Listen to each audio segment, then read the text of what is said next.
There was a famous calculation by Archbishop Usher in the 1600s that creation had occurred on October 23rd, 4004 BC. That estimate was based on genealogy in the Bible. So in the 1800s, there was already accumulating geological evidence that the Earth must be much older than that. One of Darwin's contemporaries was a famous physicist named Lord Kelvin. How many of you guys have ever heard of Kelvin? Yeah, right. This is the Kelvin of the second law of thermodynamics. This is also the Kelvin of the absolute temperature scale. So the degrees are named after Lord Kelvin, one of the most famous physicists of the 1800s. So Kelvin had calculated that the Earth couldn't be older than the Earth and Sun had a maximum age of 40 million years. That was based on the physics of the cooling of the Earth and Sun.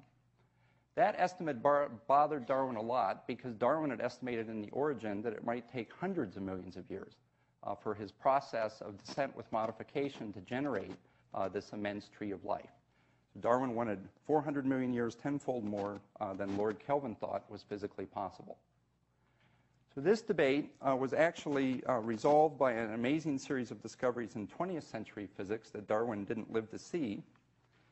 Einstein realized in the earliest 20th century that energy and mass are actually interconvertible. His famous equation, E equals mc squared, E for energy and m for mass.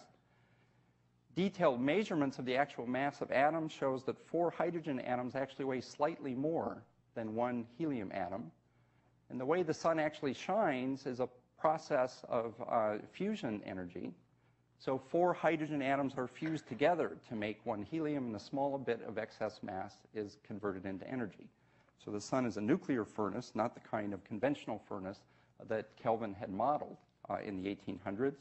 You can actually measure the amount of hydrogen and helium in the sun and calculate how old the sun must be based on that nuclear furnace. Similarly, around the turn of the century, radioactivity was discovered for the first time. So that actually provided a new source of heat within rocks, and it also provided a brand new way to calculate the absolute age of rocks. Detailed measurements from both the physics of stars and the half-life of radioactive decay show that the Earth and the solar system are billions of years old, not millions of years old, so 100 times longer than Lord Kelvin had estimated during the debates with Darwin. So when Darwin said that an infinite number of generations, which the mind can't grasp, must have succeeded each other in the long roll of years, he was even more right than he thought at the time. Okay, how about the fossil record? Well, the fossil record has always been imperfect. Darwin worried about this in the origin. As soon as the origin was published, lots of interesting fossils started to be published, and that's been true ever since. In 1861, 2 years after the origin appeared, a spectacular fossil was found. This was the first of several Archaeopteryx fossils. Remarkable preservation of feather structures in an ancient reptile. So Archaeopteryx has traits of both birds and reptiles. You can see feathers, but it's on an ancient reptile that still has teeth, structures that are normally never found in modern birds. This kind of fossil with a mixture of traits of different organisms is exactly the kind of fossil that Darwin's theory of descent with modification predicted must exist. Well, key fossil discoveries have kept being made ever since the origin. One of the biggest gaps in the fossil record that Darwin worried a lot about was the complete absence of any known fossils in Precambrian strata. So the fossil record, as Darwin knew it, the first appearance of fossil life in the record at that time, by the time the fossils appeared, they were already complex and diverse. No record of simple forms that Darwin proposed must exist at the base of his immense tree of life. Since the origin, the fossil evidence of life on Earth has been pushed back in spectacular ways. Fossils of simple single-celled organisms have now been confirmed in rocks that are billions of years old, shown there in the figure at the top.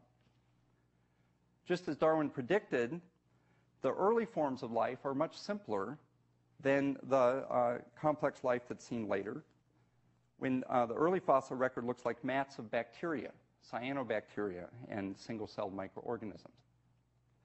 Similarly, since 1859, the earliest forms of multicellular life have also been found in the fossil record. These also occur in rocks that predate the explosion of more complex forms in the Cambrian. So, unicellular life in billions of years old rocks, the earliest forms of multicellular life in Precambrian rocks, and in addition, many transitional fossils have been now been found for higher animal groups. So let's go much later in the fossil record and talk about the reinvasion of water by mammals. We're used to thinking of vertebrates as land animals with skeletal structures that are appropriate for walking around on 2 or 4 legs on land.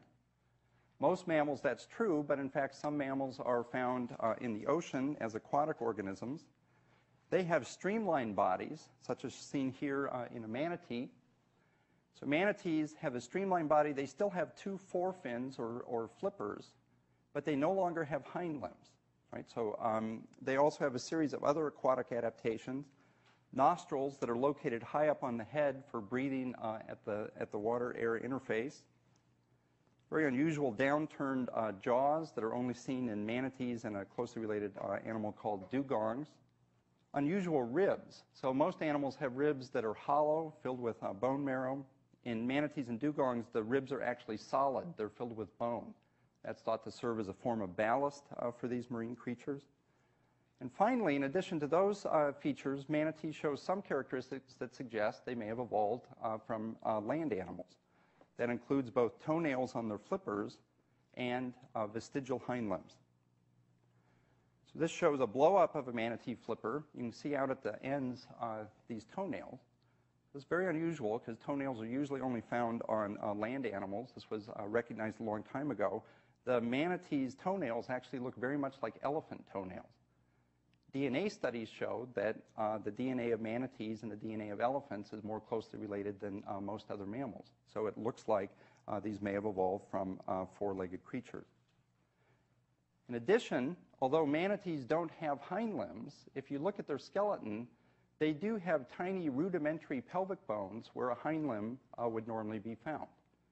Okay, these aren't attached to the vertebral column. They can't support weight. There's no leg that comes off of the pelvis. Surprisingly, those rudimentary pelvic bones do still have a tiny hip socket, even though the femur isn't there. We actually have a manatee bone. I'll put it up here at the front and invite you to come up during the break. This is the small rudimentary pelvis of a manatee. You see a little circle here.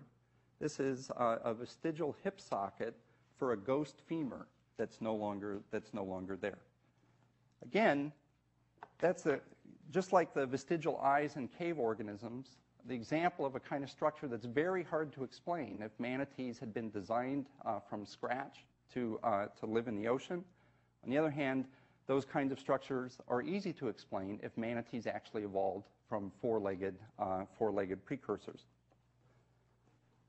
Well, if manatees evolved from four-legged land animals, where are the supposed fossils of intermediate forms? Well, the fossils are actually in Jamaica. Very interesting paper that was published in 2001 by Dr. Domning from the Howard University here in the Washington, D.C. area. He described a spectacular fossil that was found in 50-million-year-old deposits in Jamaica. This nearly complete skeleton shows all sorts of characteristic diagnostic manatee features, including the nostrils up on the top of the head, characteristic solid ballast-like ribs, the unusual downturned jaws that are only found in manatees and dugongs. Despite having all these features, it has another very interesting feature. It still has hind limbs. So the hind limbs are present, and they look just as robust as the forelimbs. So exactly the kind of organism for evolving manatees from a previous four-legged ancestor. Other intermediate stages in pelvic reduction have been found for this group. Manatees and dugongs belong to a group called the Sirenia, and other Proto-Sirenia fossils have been shown that show intermediate stages of hind limb reduction. Here's a fossil where you can see the hind limbs are present, but they're now much smaller than the forelimbs. They still have a pelvis, a femur, and the lower leg bones. So we have now a fossil record that goes all the way from a complete four-legged looking manatee to things that have intermediate pelvic reduction